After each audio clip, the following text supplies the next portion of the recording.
नमस्कार, मैं हूं Sushmita Singh Yadav, win press and media से। आज हमारे साथ हैं अरुणिमा राय जी, जो कि लखनऊ की मशहूर कथक आर्टिस्ट हैं, जिन्होंने 6000 से ज्यादा बच्चों को शिक्षित किया है और आज भी कई बच्चों को शिक्षा दे रही हैं। आइए जानते हैं इनकी लाइफ जर्नी के बारे में। बहुत बहुत स्वागत है विन प्रेस एंड मीडिया की तरफ से। तो मैम, आपसे सबसे पहले हम जानना चाहेंगे कि आपका कथक की तरफ कैसे रुझान रहा और शुरुआती जर्नी के बारे में। शुरुआती जर्नी के बारे में मैं आपको बताती हूँ। मैं जब 10 साल की थी तो मेरा एडमिशन भागखंडे में करा दिया गया। मम्मी को लगता था, मतलब फैमिली ने सबको, कि ये डांस अच्छा करती है, वरना मैं बड़ा देखी थी मैं अच्छे से फिल्म गानों पे। तो घर का मतलब इन लोगों ने देखा मेरा रुझान डांस की तरफ, तो मेरा एडमिशन भागखंडे यूनिवर्सिटी में करा दिया गया। उस समय भागखंडे संगीत महाविद्यालय हुआ करता था, तो वहाँ पे मैंने 92 में एडमिशन लिया।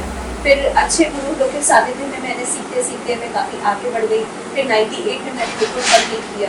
उसके बाद फिर मेरी जॉब लग गई एक राष्ट्रीय कथक संस्थान में। 2000 में मैंने स्टार्ट कर दिया जॉब, और उसके बाद मुझे नेशनल स्कॉलरशिप मिली। उसकी मिली काफ़ी, जो कल्चरल डिपार्टमेंट की स्कॉलरशिप थी वो मुझे वहाँ पर मिली। काफ़ी कॉम्पिटिशन्स में मैंने फर्स्ट प्राइज़ मैंने लिया। तो ऐसे ही आगे बढ़ते गए, गुरु लोग का आशीर्वाद मिलता रहा और बच्चों को मैं सिखाती हूँ। मैम, तो अपने कथक जो था वो किन गुरु से सीखा, उनके नाम बताइए। मेरा जो प्रवेशिका था जो मैंने किया था वो मैंने सुभाष सर से किया था। अब वो नहीं है सर। उसके बाद मैंने वीना सिंह दीदी से मैंने सीखा। फिर पूर्णिमा पांडे दीदी से मैंने सीखा। ये दोनों ही मेरे गुरु रहे जो काफ़ी लंबे समय तक मेरे नृत्य की शिक्षा देते थे। और डॉक्टर पूर्णिमा पांडे के अंडर भी मैंने स्कॉलरशिप लिया। और फिर मेरे नृत्य श्रृंगार बनी, मैंने बहुत बड़ा अवार्ड होता है डांस के इसमें, तो वो मैंने। मैम, आपने देश विदेश हर जगह परफॉर्मेंस दी है, तो उसका अनुभव कैसा रहा, कुछ हमारे दर्शकों के साथ साझा करिए। देश विदेश में बहुत अच्छा रहा। जैसे मुझे यहाँ पे स्टैंडिंग ओवेशन मिली, ऐसे ही मुझे फॉरेन कंट्रीज में भी स्टैंडिंग ओवेशन मिली। और वहाँ के लोगों में डांस के प्रति, जो हमारा क्लासिकल जो डांस है, शास्त्रीय नृत्य, उसके प्रति उनका समर्पण बहुत है।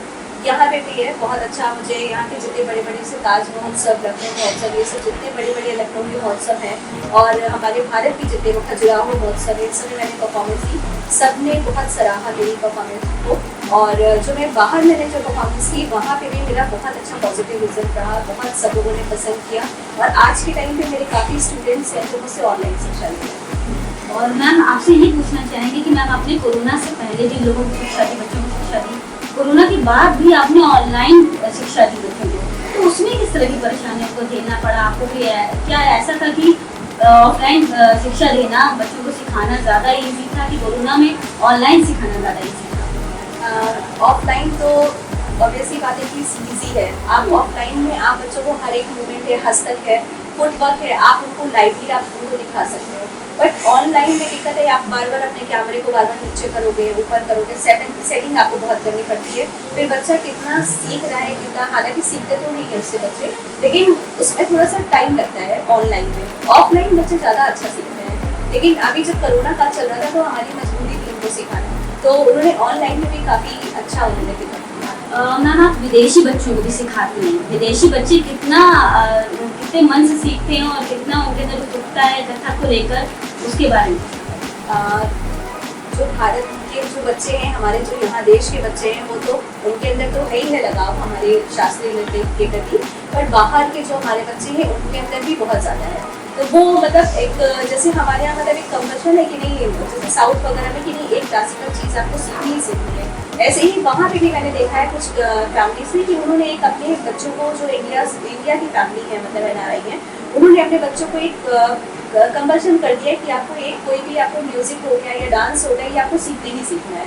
तो उनका समर्पण भी बहुत ज़्यादा है डांस के लिए, म्यूजिक के लिए। तो काफ़ी बच्चे आप देखेंगे कि यहाँ पे इतने नहीं, पर वहाँ आपको भरतनाट्यम का या कथक का या म्यूजिक का, वोकल का आपको ज़रूर से बच्चा मिलेगा आपको सीखते हुए। ऐसे बच्चे जो कथक सीखना चाहते हैं, क्लासिकल नृत्य सीखना चाहते हैं, तो उनके लिए कोई खास मैसेज, जो उनको ऐसा कोई काम जो उनको पहले से करना चाहिए, या फिर उनके लिए कोई टिप्स?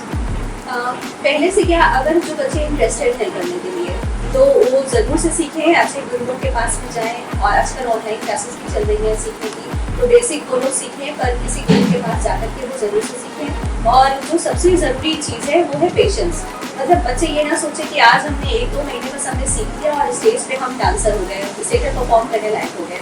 तो ऐसा नहीं होता है, क्योंकि ये एक साधना है और साधना में टाइम लगता है।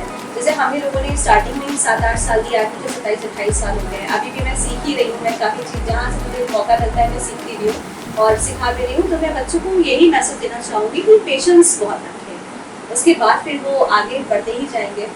मैम, तो अभी आपके पास बहुत सारी रिस्पॉन्सिबिलिटीज है, फैमिली है और बच्चों को सिखाना भी रहता है, तो आप अपने लिए अपने रियाज के लिए समय कैसे निकालती हैं? अभी मैंने इस समय CMS में हुआ है LDA ब्रांच में, और वहाँ का टाइमिंग मेरा वही 3:34 हो जाता है मुझे। मेरा एक छोटा बेटा भी है और सब फैमिली सबको देखना होता है, हस्बैंड को, मदर इन लॉ को, सबको। उसके बाद में होने के बाद जो मैं आपको मैं सच बताऊँ कि मैं अभी इतना टाइम नहीं निकाल पाती हूँ अपने लिए, क्योंकि भी बेबी भी छोटा है मेरा। और जो बच्चों को सिखाते समय जो मेरा रियाज होता है वही इस टाइम मैं कर रही हूँ। और जब गुरु लोग कहते थे ना, उस टाइम का जो हम लोग का रियाज था, जो वो हम लोगों ने 4-5 घंटे में रियाज किया है, 2 घंटे कंटिन्यू तत्कार, तो वो तब का रियाज हमारा आज बोल रहा है। तो उसको तो मतलब हम कर ही रहे हैं और आज भी मतलब जो बच्चों को सिखाने का टाइम रहता है वो, और जैसे मौका मिलता है वो हम लोग छोड़ते नहीं है, चाहे आधे घंटे का ही टाइम मिले हम लोग देते जरूर हैं। मैम, सबसे बड़ी बात ये है कि आप अपनी फैमिली को भी देख रही हैं, रिस्पॉन्सिबिलिटीज भी देख रही हैं, और तो मैम आपने क्या सोच रखा है इसका कथक को लेकर? आपका कोई फ्यूचर, आपकी कोई ऐसी कोई प्लानिंग? प्लानिंग अभी मैंने एकेडमी मुझे अपनी एक डाली है, अभी मैंने वैसे डाल दिया है और उसको आगे बढ़ाऊंगी। मैंने काफ़ी 6-7 हज़ार बच्चों को मैं सिखा चुकी हूँ। इसमें काफ़ी स्टूडेंट्स ऐसे हैं जो मुझसे ही सीखे हुए आज मेरे ही साथ में स्कूल में वहाँ पे टीचिंग कर रहे हैं, और वो काफ़ी कुछ बच्चे ऐसे हैं जो बाहर जा चुके हैं और बाहर बहुत अच्छी पोस्ट पे वो जॉब कर रहे हैं। तो बस उन्हीं को ही, जैसे ही वो आगे बढ़ रहे हैं ऐसे ही मुझे काफ़ी बच्चों को आगे बढ़ाना है। मैंने कुछ बच्चों को करीब आज से मतलब 2002 की बात है, 2003 के टाइम पे मैंने 300-350 बच्चों को मैंने फ्री में कथक सिखाया था।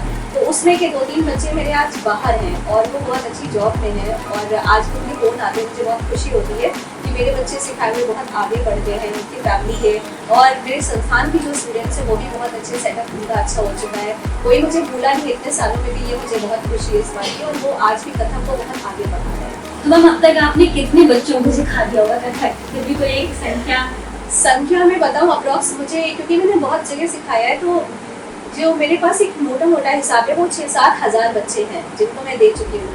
और अब जैसे आप स्कूल में आप सिखा रहे हो, तो स्कूल में आपके पास जो बच्चे आते हैं पर्टिकुलर, वैसे तो पूरा स्लॉट होता है, पर उसमें कुछ ही बच्चे होते हैं चुनिंदा जिनको आपने लिया, तो अगर आप उनको भी नहीं, मैंने हाथ करने में सिखाया, वहाँ पे मेरे बच्चे थे और कुछ ही टाइम के लिए सिखाया, पूरे टाइम के लिए भी। और उसके बाद मैंने ये कथक संस्थान में मैंने 5-6 ईयर्स मैंने वहाँ पे सिखाया। ऐसे मैंने जो सिखाए वहाँ के बच्चे थे। CMS में मुझे 18 साल हो गए, मतलब 17 साल हो गए वहाँ पे करते, तो वहाँ के मेरे बच्चे, आपके अकेडमी के बच्चे, तो इन सबको मतलब प्राइवेट जो मुझसे सीखते थे, मतलब इतने बच्चे मेरे हो गए, 5-6 हज़ार को मैं सिखा चुकी हूँ। और मेरा टारगेट यही है कि आगे मेरे ऐसे बच्चे बढ़ते जाएँ और आगे खूब नाम करते जाएँ। तो मैम, आपकी जर्नी बहुत ही इंस्पायरिंग है उन लोगों के लिए जो लोग एक कुछ दिनों बाद थक के हार के बैठ जाते हैं और सोचते हैं कि कथक जो है बहुत ही जल्दी सीख कर अगर नहीं उनको आता है, तो सोचते हैं कि यहीं पर काम खत्म करते हैं या नहीं करते। तो आज हमने बात करी अरुणिमा राय जी से, जिनसे हमें बहुत सारी जानकारियाँ मिली। मैम, आपसे बात करके बहुत अच्छा लगा। थैंक यू सुष्मिता जी। तो इसी तरीके की कुछ अन्य हस्तियों से मिलने के लिए, जानने के लिए जुड़े रहें विनप्रेजेंट मीडिया के साथ। धन्यवाद।